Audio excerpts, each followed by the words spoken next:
Hello everyone, it's Dianne at Minerva. I hope you're all doing really well today. Now today I'm really excited to share with you one of our new Minerva Exclusive patterns. It's for the Amber Culottes. It's these ones right here. They're really beautiful. They have a wide flowing leg, elasticated waist, and they're going to be a really comfy fit.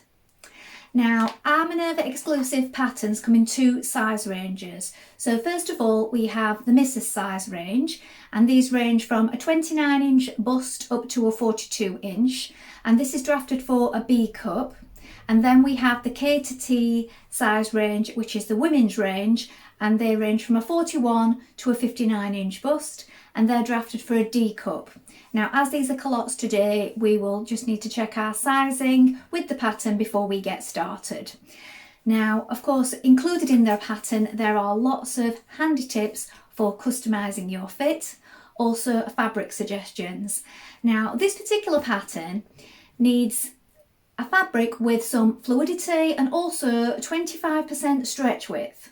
So we want to be using a viscose jersey, such as our Minerva Exclusive Falling Blossoms, which is what we're using today, or a modal jersey, a tencel jersey, or an ITY. So something along those lines so that we get a nice flow to these trousers right here, or culottes. So check your sizing, prepare your fabric before we get started, and then when we've done that, we're ready to begin cutting our pattern pieces together. So let's go ahead and do that now. Here are the pieces for our culottes.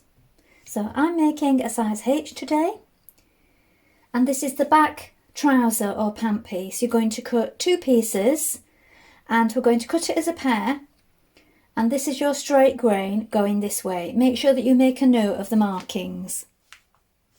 This is our front trouser or pant piece. Again, we're going to cut two as a pair.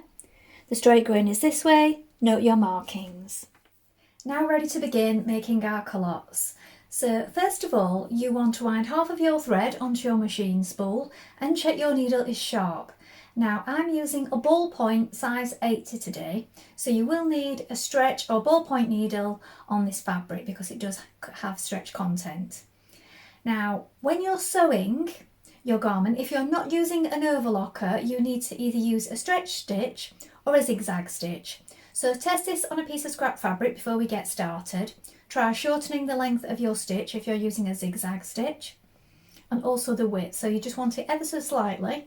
So just below 1 or 0.5 I find works for me. So the stretch is there, but it's not too obvious in the zigzag. And also if you shorten the length, it makes it more durable. So try this if you're not using an overlocker. When you've done that, we're ready to begin sewing our culottes. So let's get started. Now, first of all, we're going to take a front leg and a back leg. We're going to place them right sides facing like this, and we're going to pin them on the inside leg seam here and also on the outside leg seam. We're going to stitch both of those seams with a 1.5 centimetre seam allowance. Now, unless I state otherwise, the seams in this pattern are 1.5 centimetres. Now we're going to stitch these seams in place, and when we've done that we can overlock them if we wish, or edge finish, and then press it towards the back. Now back tack to begin. When you start your plate, generally they have markings on the plate to show your seam allowance. So here we can see 1.5. If your particular machine plate doesn't have this in place, most do, but you can use washi tape or some sort of tape here, just to give you a guide for stitching.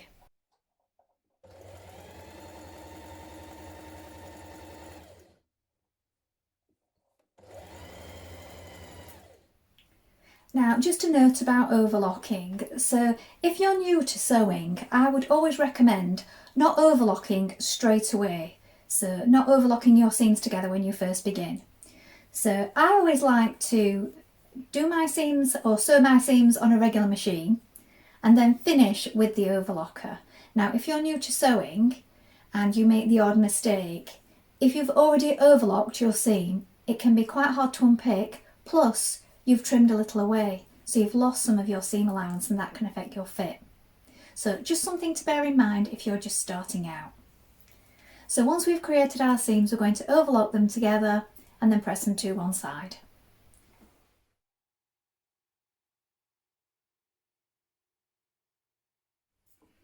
Now we're going to turn one of the trouser or pant legs the wrong way round, and we'll have one the right way round.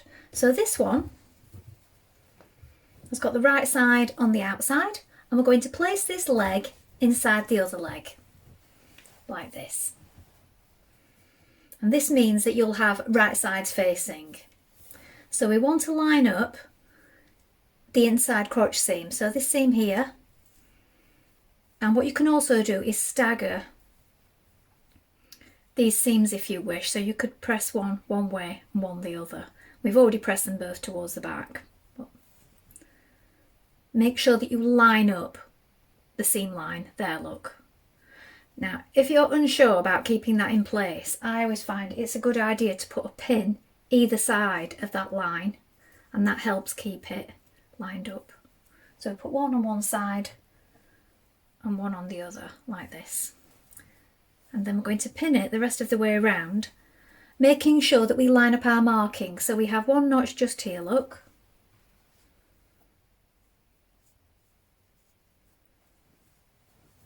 And then here we have two.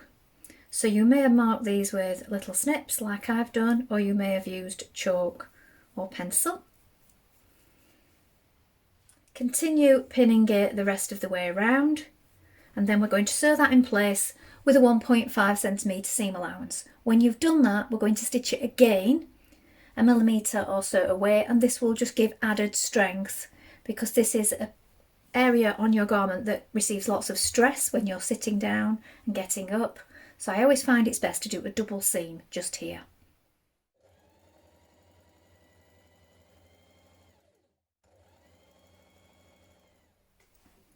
Now this double seam is optional, of course, you don't have to do it, it's not in the instructions, but I just find on all trousers it's best to do a double seam at this point. Just a couple of millimetres away to the inside of the seam. Now we're going to create our casing for our elastic. So there are two ways you can do this. If you're using a thinner fabric like this one, we're going to turn it over 1.5 at the top, and then 2.9 centimetres further, so that's again a double fold for the missus size, and 3.5 centimetres for the women's size, so that's slightly more. And the reason we're doing this is because we have a double fold on the thin fabric, but if you're using a thicker fabric we can just overlock that top edge, but in this case you'll have a deeper fold. So on the thicker fabric, on the missus size it will be a fold of 4.4, and on the women's size a fold of 5 centimetres. So do check your instruction book for this, depending on what size range you're using and what thickness of fabric. So here look, I have mine folded 1.5, then turned over again. I'm now going to pin that in place, and a further step that I'm going to add is at the points where it meets at the sides here, I'm going to just stitch very close to the edge down this part of the seam. Now that's just to stop the elastic getting caught behind it when we're pulling it through, so you may wish to do this also. So just stitch down here just to keep that nice and flat. Now just do this with a straight stitch because we can take these stitches out after.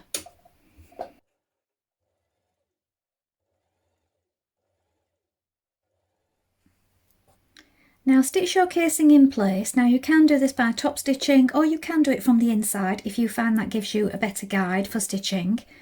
Now at the centre bight we're going to leave an opening of about 5 centimetres, and that's so that we can thread our elastic through in a moment.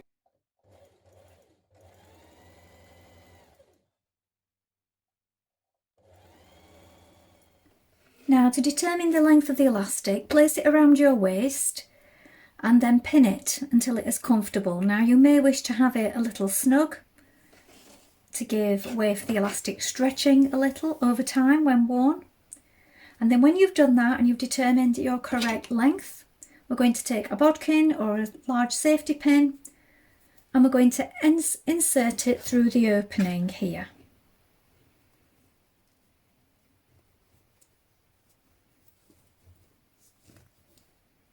Thread it through. Now join your elastic ends together once they're all the way through. Make sure that your elastic is still lying flat within your casing. And I find it's best if you do it in a rectangle. So if you sew down one side and across, and then we can do a little cross across the middle as well. Now close your hole in your casing at the back, taking care not to catch on the elastic.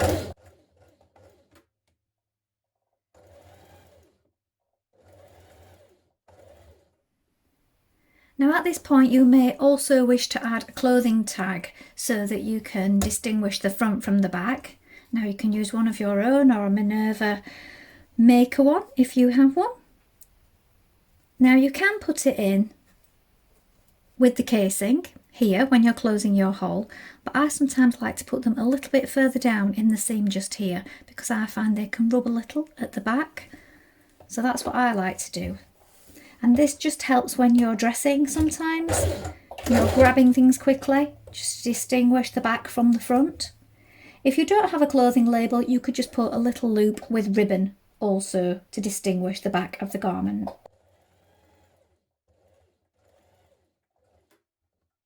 Now to prevent your elastic from twisting, you're going to sew a line of stitching vertically on the front, side and back seams, and this will just keep it lying flat.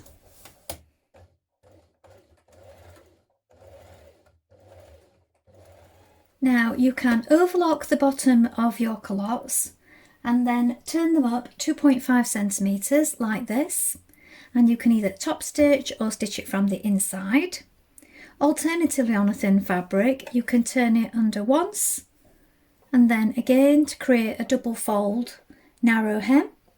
So this is up to you which way you do this. I've done an overlock finish and now I'm going to do just a single hem.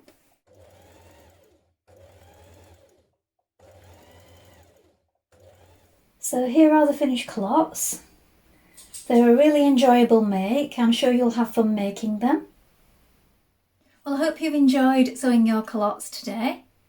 This was a really fun make and I'm sure you'll agree these are going to be a gorgeous addition to your wardrobe and really comfortable.